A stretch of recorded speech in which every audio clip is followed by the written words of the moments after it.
Hey guys, or should I say, hello sunshine.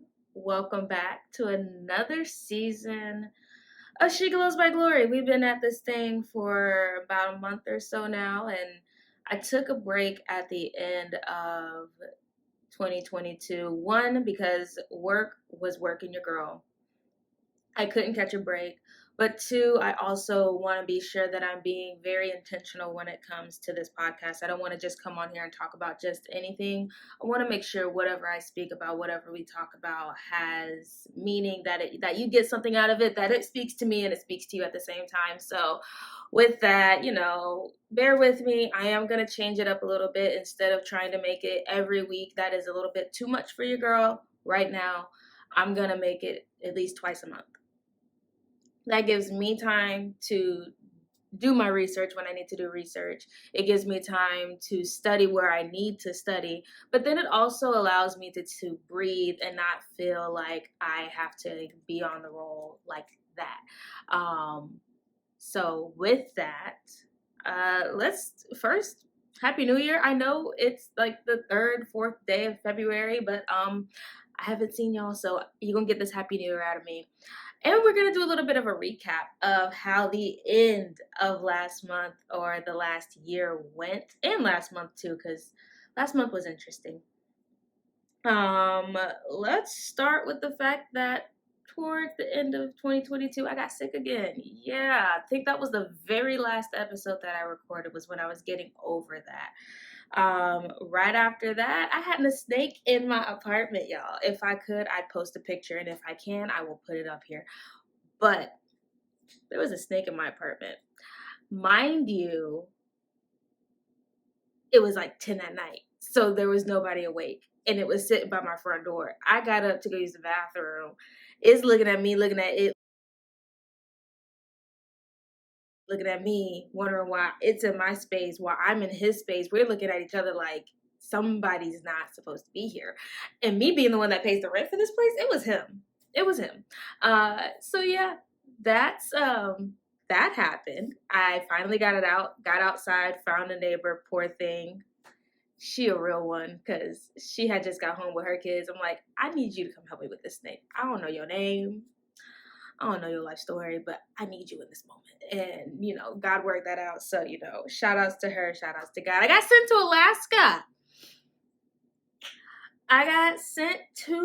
Alaska. And my cruise schedulers laughed at me when they did it. They said, ha ha, pack a coat. Went to Alaska, got stuck in Alaska subsequently. Yeah, so that happened too. There was a snowstorm when we got there. They tried to get us out of there, and Alaska said no. So we ended up staying a whole another 30 hours, which I didn't see the outside of my hotel room the entire time I was there. So, there's that. I don't voluntarily like being cold. It's not a thing for me. I can ice skate. That's probably the only thing you can get me to go do. But as far as anything else, building a snowman, I'm not Elsa. I'm not Anna. You want me to go sledding? I'm not from the north. I'm a Floridian. It's in my bones. My bones are in that. So yeah. And then I had to pack my apartment up, not moving wise, but because they needed to come do a treatment on the apartment, I did have to have it packed. So my apartment stayed packed up and looked like as if I was moving for about 3 to 4 weeks. hmm hmm hmm in doing that, I realized I don't have a system when it comes to packing. And I think we need to come up with a system sooner rather than later, which is fine. I don't mind doing that. But because I do want to move, I need to know like how am I gonna pack this stuff up? Because your girl was stressed trying to do it herself. I moved my own fridge by myself. I moved my stove by myself. Like I was doing the things, but I don't want to be that girl that has to do the things for herself all the time. So, learned a little bit about myself in that. But that was the end of last year, beginning ish of this year. And then with this year, I only have really three focuses that I personally really want to hone in on. One is being debt free, like I've said before. The other is getting physically fit because your girl can barely walk upstairs without losing her breath. So we're working on that. And then also just getting spiritually healthier, strengthening my walk with God, being more focused in that. And so with that, again, using my wisdom to be sure that I am giving God the amount of time that He's requiring from me and not trying to just do anything and everything at all times, slowing down enough to hear Him. So, yeah. So that's the little recap. I do pray that your beginning of the year has been good. And if it hasn't, I'm praying for you. I promise you, like, this year came out kicking for a lot of people in my life. And I just want to say, like, I'm here with you. I'm here for you. Um but yeah, I had a trip, which brings me to this topic today. Had a trip where I was talking to my mom on the phone, and while we were having our conversation, I was just talking about like when I originally gave my life to God, like back in 2017, 2018, around that time period. I was talking to her. I was like, at the time when I gave my life to Christ, I surrendered to Him. But because of all of the trauma that I caused myself, that life handed me, like all the things, I did not truly trust God. And like, it's been one of those things where I've been having to walk it out in order to gain the trust. And it's not like He's having to gain my trust. I'm like, He's not trying to make me trust Him, but I have to make myself trust Him, if that makes sense. It's not Him trying to gain my trust. I'm not trying to gain His trust. I know he he's working in me, but the knowledge that I have areas that I may need to really allow Him to do the work. I don't always trust in that. And so it was a very interesting like conversation that we had, but I wanted to kind of say my thoughts on here. So if I stumble, if I stutter, you already know it's gonna happen. Just bear with your girl. I did my research like I usually do, my little definition finding, and surrendering is the act of ceasing resistance and submitting to authority. Like I said, when I initially gave my life to Christ, it wasn't I walked up to the altar and, boohoo cried at the altar. Absolutely not. That was not it. I was sitting in the back of the church, the bitty bitty back. Like, I wasn't even trying. I didn't want to be there. Did it because my mom made me go. Like, it was not where I wanted to be. And as I've said before, one of the praise team members came from the front. Mind you, she was making eye contact with me like this. Straight up just eye contact, continuous. And she was just mouthing, "We're waiting on you.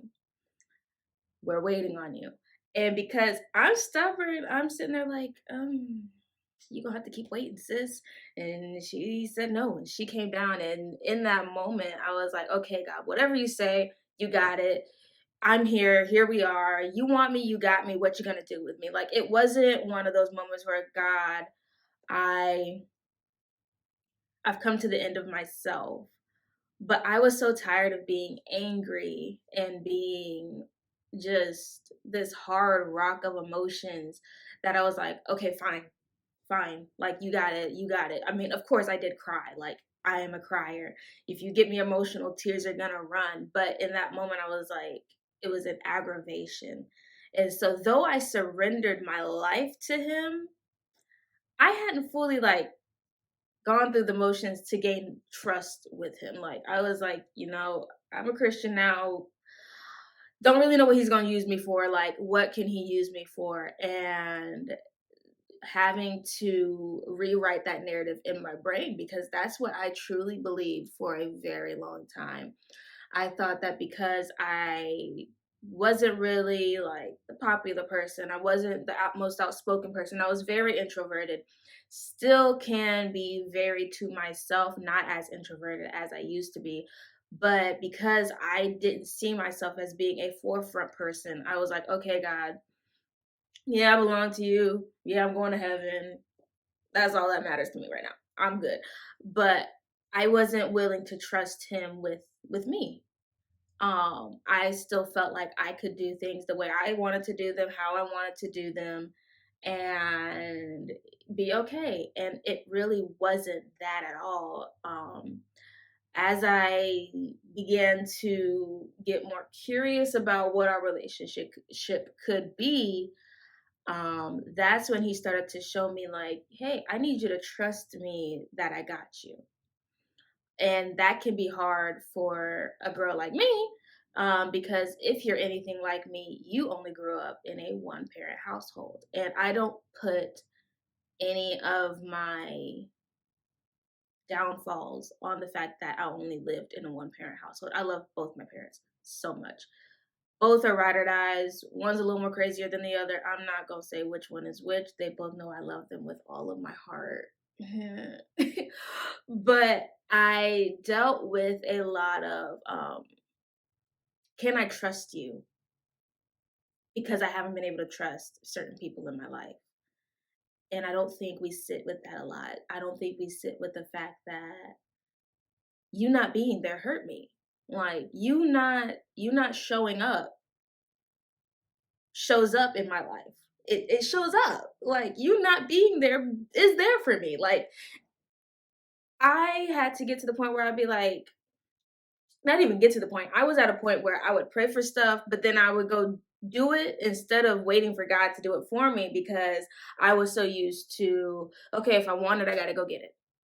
Watching my mom work jobs to make ends meet. I'm like, okay, got to be independent, got to work through that. And again, I don't blame my parents for anything. They could only do so much with what they knew.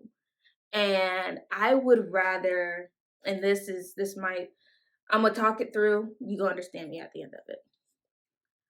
I'd rather have the relationships that I have now with my parents rather than have any kind of resentment or grudge toward them because they stayed.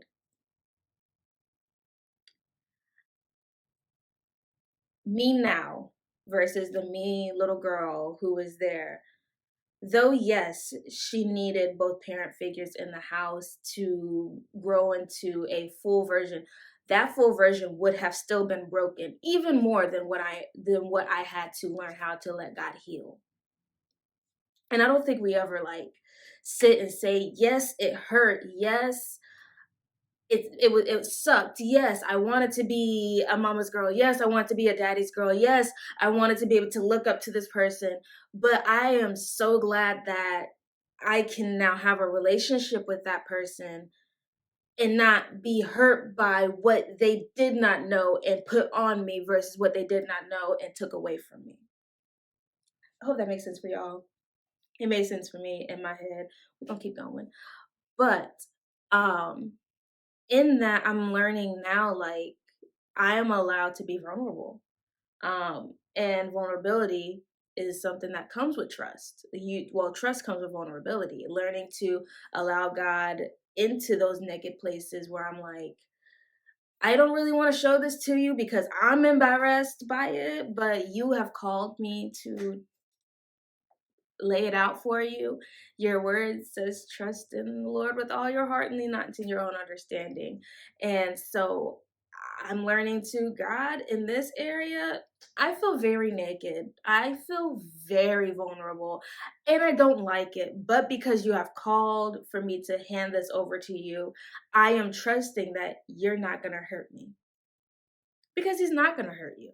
He's not going to hurt me. It's not in his nature to want to hurt his children. It's not in his nature to want to cause you pain. Pain happens in life, but what we do with it is the thing. Like it's what it is. Like when I was younger, I think I spoke about this. Probably, maybe not. Y'all gonna hear about it again. I have a scar on the back of my leg because when I was younger, I was jumping around after I got out of the shower. My mom was getting her uniforms ready for work. Iron was still on. She didn't realize it. Of course, me being 5, didn't realize it either. And when I jumped back, it burned the back of my leg. And you learn your lesson from that, but then it causes a fear. But then as I got older, I'm like, I can't be afraid of an iron. I can't be afraid of a flat iron or a curling iron. Your girl got to get her hair done. Like, and you like to look good. Like, you got to. And I could have either let that pain, that hurt, keep me from ever wanting to touch an iron again. I could have said, I will just dish it out to go take it to a laundromat, let them do the dry cleaning, steam it out, hang it up, blah. But no, I was like, I'm not going to allow one aspect of pain and residual trauma from being burned, like, keep me from moving forward.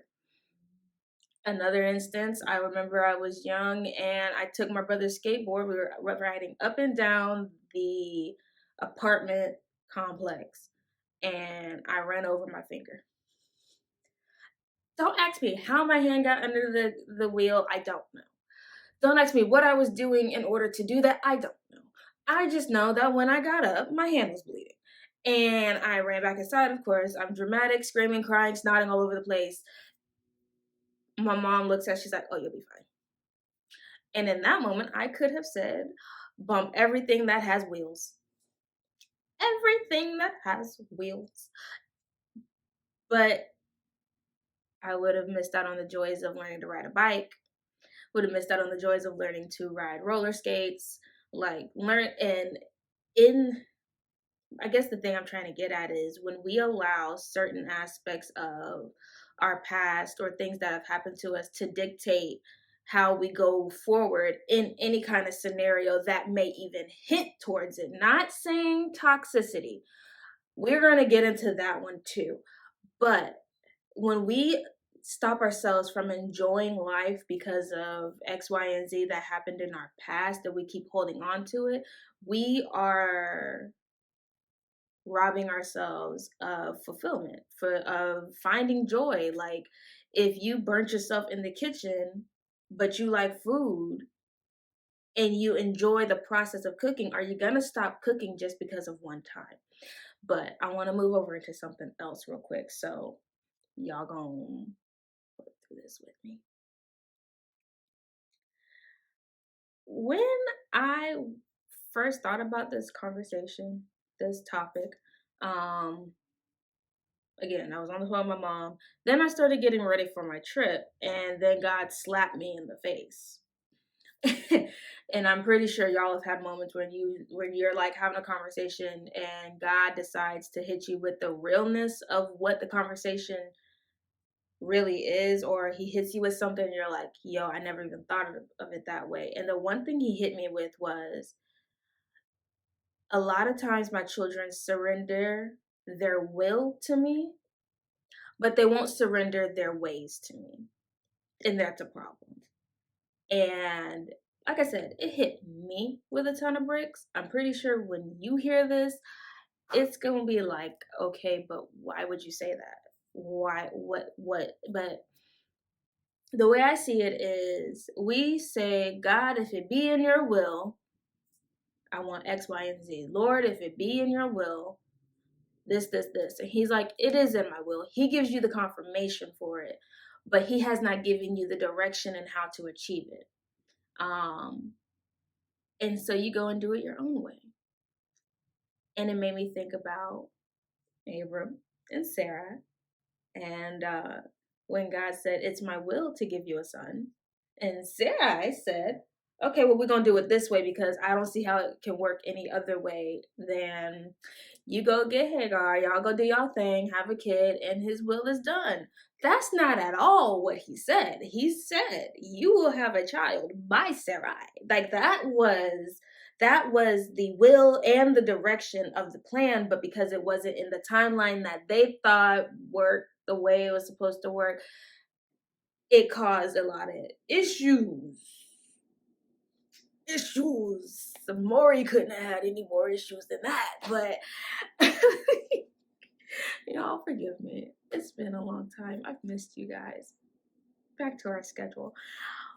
But then I think about like things in our lives, like me with this job, had I gone about this, or had I got this job when I initially started the process, like when I first started doing the interviews and getting my resume together, had I got it when I started doing it, and I started doing my like applying in 2018, I don't think I would have lasted. And that came with trusting God that He's going to work this out.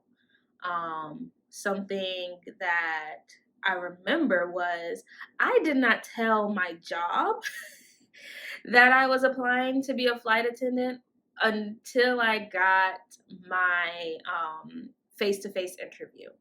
So that meant I want to say 2 to 3 months of me applying to be a flight attendant, doing virtual interviews at home, and getting the yes but or the thanks but no thanks, and then getting eventually my yes, without them knowing anything, because I didn't want to get around my job.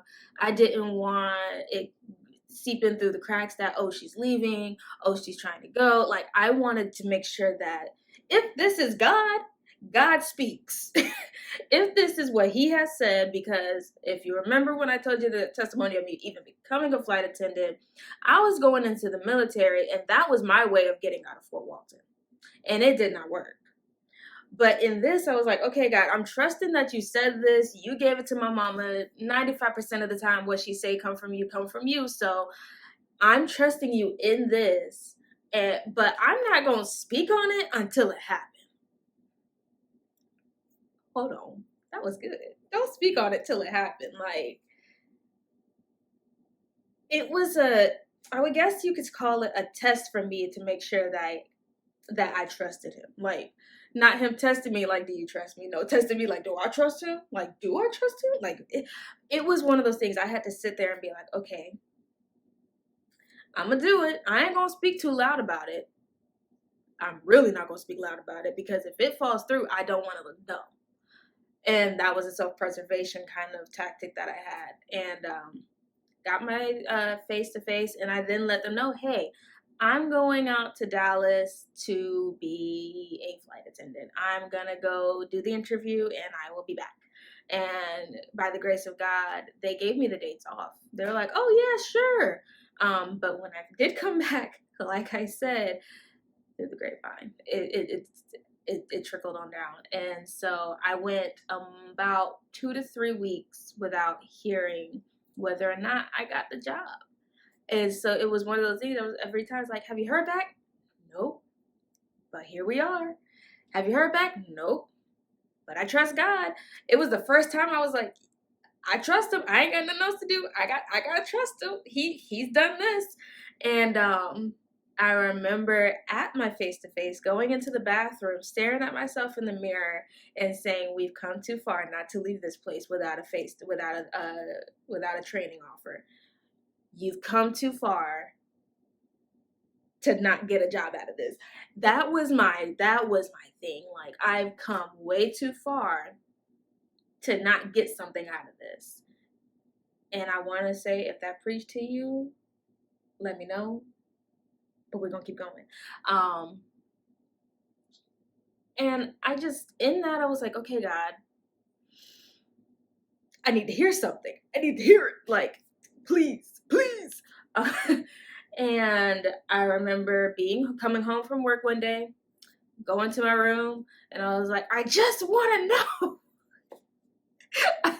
I yelled in my house, like, I just want to know. My grandma was like, well, you just be patient. Go check your emails and let me know. So I went and checked my emails, nothing. But then I checked my spam. And my spam said, congratulations, we'd like to offer you a seat at training for 6.5 weeks. And I screamed.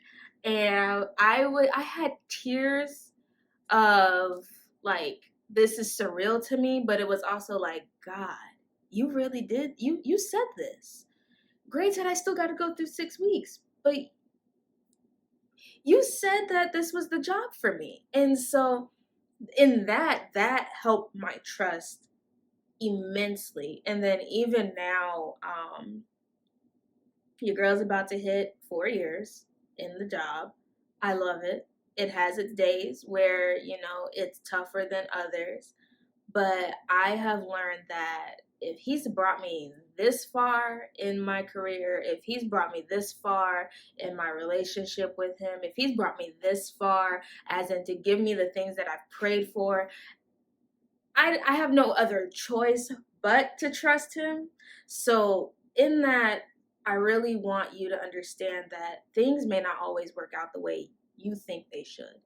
For me, I thought I was going to be like my brother and join the military, be set up, go to school through the military, things like that, and be okay. But that was not the plan for me. It wasn't what he had ordained for me, because my job allows me the opportunity to go home and be a part of my ministry back home. It allows me to be here and get to know people here. It allows me to stay seated.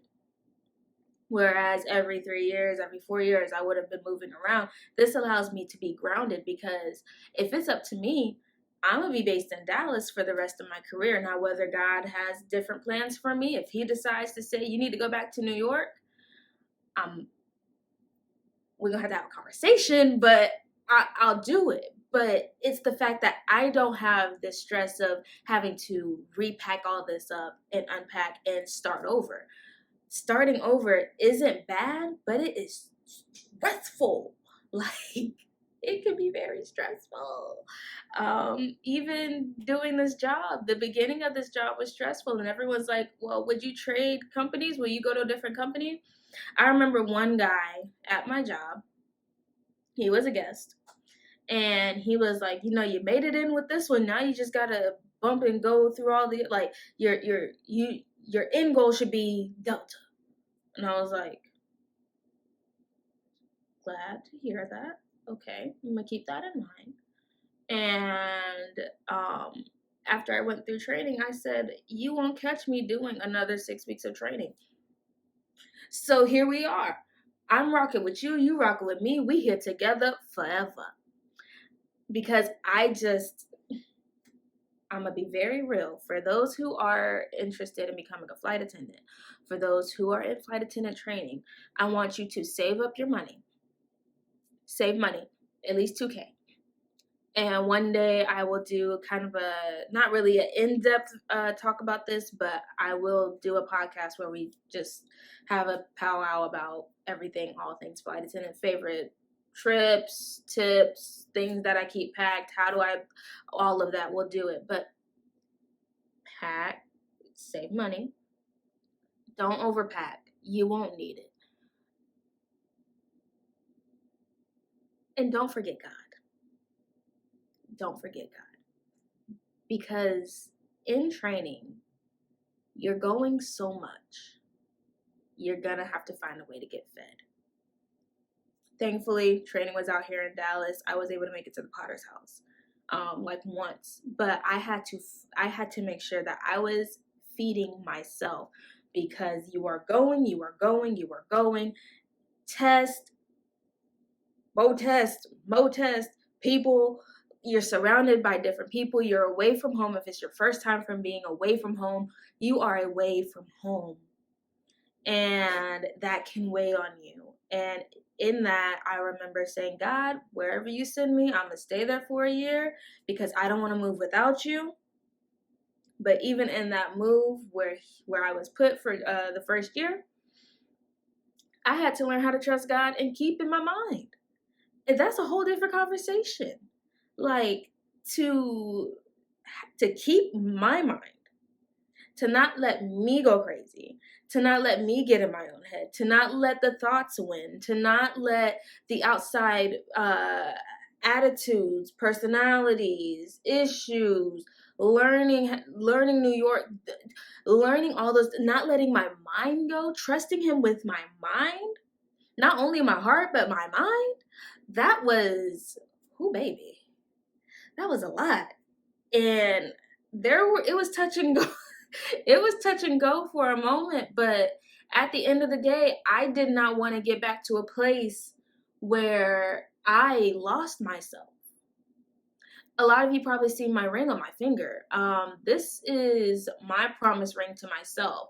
It's not for abstinence, it's not for celibacy, it is for me. It is to remember that no matter what I go through, no matter who comes into my life, no matter who leaves my life, no matter what God puts me through, I will not lose myself again. I will not lose myself to what this world has, because it's not worth it. Like, yes, quote, I am abstinent. We ain't gonna talk about that right now. That's not even it's a whole different conversation. But I don't have it in me to lose it again. I can't afford to. I can't afford to be the person that I was in high school. I can't afford to be the person that I was when I was getting my associate's degree. I can't afford to go through the depression that I went through back then. He brought me too far. He's bringing me so far. Like, I can't afford to do that anymore. And so I had to make a promise that no matter who God brings into my life, I won't lose me and I won't walk away. It'd be hard, because there are days where me and him are fighting. But he wins because he's God. But I have to remember that he's brought me this far, he's gonna bring me further. And I'm not perfect. I'm still growing in areas. I'm still learning to trust him. I'm still surrendering trust in areas. When it comes to relationships and rejection, which is a whole thing for me, I don't like the idea of being rejected. It's most likely the reason why I'm still single, because I don't like rejection. It does something to me. It's not something that I am fully healed in, because I will automatically ask myself, well, why wasn't I good enough? And that's not even the case. Sometimes people just are ratchet. Sometimes people are slow. And sometimes God is saving you from them. Sometimes God is saving them from you. It's a whole lot in there. And that is an area where I am really learning to trust God in, trusting that whoever he does decide to send into my life will treasure the love that I have to give, because my heart is very big. That they will protect my heart when I hand it to them. That they won't just squander it, that they won't break it into pieces. And vice versa. I want to make sure that when God gives me their heart, that I don't break it trying to heal my own. I don't want to take pieces of your heart to stitch into the broken areas of mine. I want to make sure that though both will be possibly battered and bruised, that we are not bruising each other even more just to feel whole for ourselves. Which is a whole thing. That was a whole word. Yeah. But I'm back. If you have episode ideas, if there's something you want to hear me babble about, let me know. If there's something you need me to pray for you about, let me know. I don't say that lightly. Let me know. I want to fill my prayer wall with prayers for people. I want to fill my prayer wall with people who want God to move in their lives, as well as me. If God places me on your heart, first of all, thanks. Secondly, pray. I'm probably going through something. 95% chance I am. That is how life works. But with that, I guess let me go ahead and just pray us out of this, and then I will see y'all later on this month. That probably will be Valentine's Day. Is the podcast going to have a Valentine's Day episode? The Lord is yet working on me. If you knew me back in high school, I hated Valentine's Day with a passion. I am learning to appreciate it for what it is now. Am I still a little cynic about it? Just a little bit, but I'm doing my best not to be as Debbie Downer about the holiday as I used to be. The Lord is yet working on my heart. And so I do wish that if you do have a boo thing for Valentine's Day, I pray that it's God. in that. Like, I really do. I pray that whatever you guys go through, that God is in it. Whatever they do for you, woo woo, and whatever you do for them, hey, you better get it, get it, get it.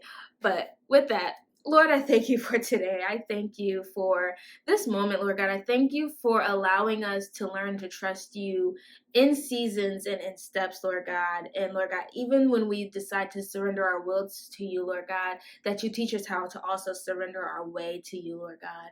And that in all things we give you glory, honor, and we praise you for it.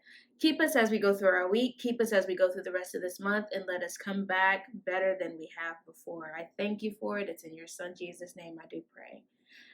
And until next time, let the church say amen and stay shining. Bye.